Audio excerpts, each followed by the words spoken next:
Bonjour à tous, j'espère que vous allez bien. D'abord, avant toute chose, que la paix de Jésus-Christ soit avec vous. Aujourd'hui, je souhaite vous parler d'un sujet assez important qui est le thème de l'idolâtrie. Donc vous savez, à travers les Écritures, on nous prévient de nombreuses fois de nous garder de l'idolâtrie. Donc beaucoup de chrétiens estiment qu'ils sont épargnés par ça dès lors qu'ils ont une certaine dévotion religieuse, dès lors qu'ils connaissent Christ.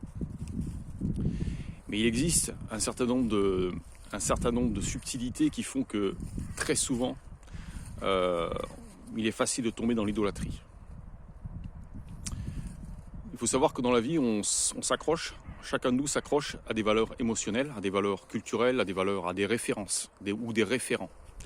C'est-à-dire que on s'appuie sur des valeurs pour pouvoir s'aligner par rapport à ces valeurs.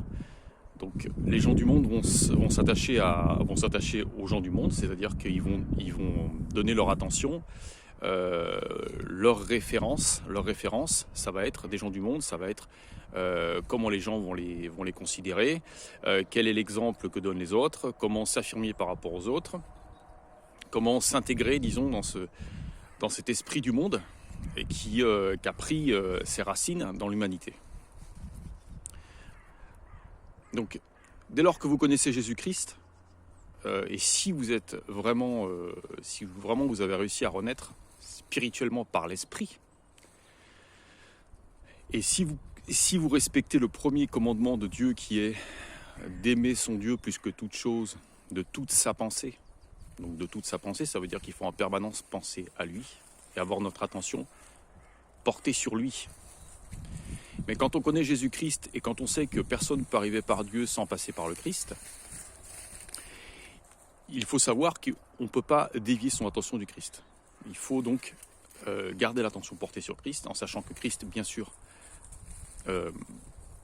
existe, il a le pouvoir qu'il a grâce à Dieu.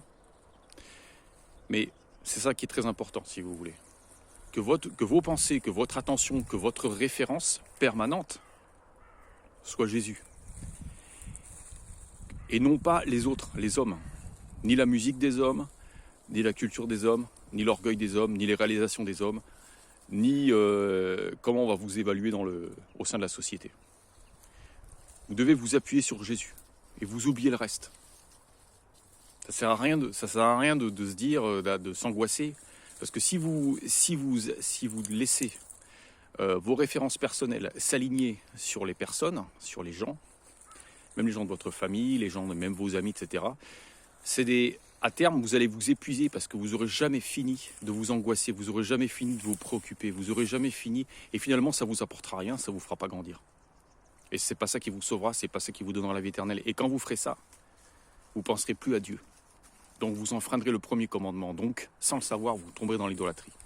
Donc faites très attention. L'idolâtrie, c'est quelque chose de très facile. Dès lors par exemple, qu'on s'inspire de films ou d'acteurs pour avoir tel ou tel comportement, telle ou telle mentalité, dès lors qu'on s'inspire de telle culture, de tel philosophe, vous voyez ce que je veux dire? Ou même très subtilement, on peut aussi tomber dans l'idolâtrie quand on fait partie d'une église, parce qu'on va avoir tendance à donner à cette église ou à cette appartenance religieuse une place qui ne lui correspond pas au final dans notre vie. Les catholiques vont par exemple penser par exemple à leurs paroissiens qui sont très heureux parce qu'ils ont leurs paroissiens autour, etc.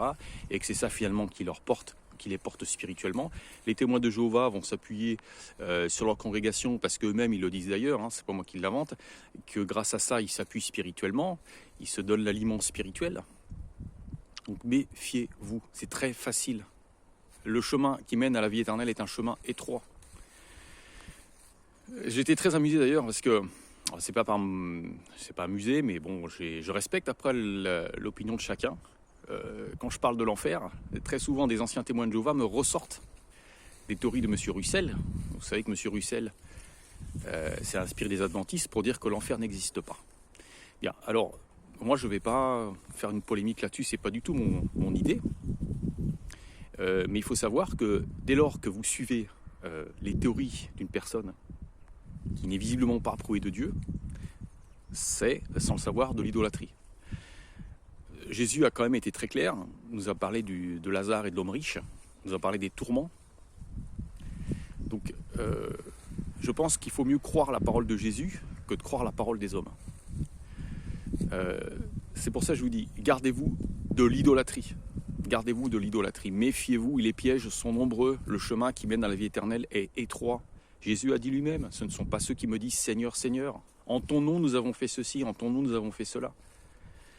Effectivement, Jésus a dit, beaucoup de ces fils du royaume seront jetés dans les ténèbres du dehors, et là seront leurs cris, leurs pleurs et leurs grincements de dents. Ça veut dire que beaucoup de gens qui disent connaître Jésus, finalement n'auront pas suivi ses commandements, n'auront pas fait ce qu'ils devaient faire.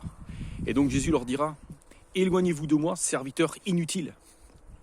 Donc soyez utiles. Il ne faut pas agir comme des pervers en faisant ça. Vous savez, les pervers, c'est des gens qui vont vous dire quelque chose, qui vont vous dire qu'ils vous aiment, et puis par derrière, qui font tout l'inverse. D'accord ? Donc les pervers, c'est des gens, à la base, ce sont des gens mauvais. Donc on ne peut pas, si on dit qu'on aime le Christ, agir comme ça, en se disant, oui, mais il nous pardonnera de toute façon, il va nous pardonner. Jésus, c'est pas un imbécile. Donc faites attention, gardez-vous de l'idolâtrie, voilà. J'espère que ce message en aidera certains. Je vous aime. Faites vos propres réflexions, vos propres vérifications. Je ne suis pas ici à chercher à faire le maître. J'essaye juste de partager mes pensées, mon ressenti. Et j'espère que ça en aidera plus d'un ou plus d'une. Voilà. Que la paix de Jésus soit avec vous et qu'il vous bénisse. Et surtout qu'il vous apporte beaucoup de spiritualité et qu'il vous permette à chacun et à chacune de gagner la vie éternelle. Je vous remercie. Au revoir.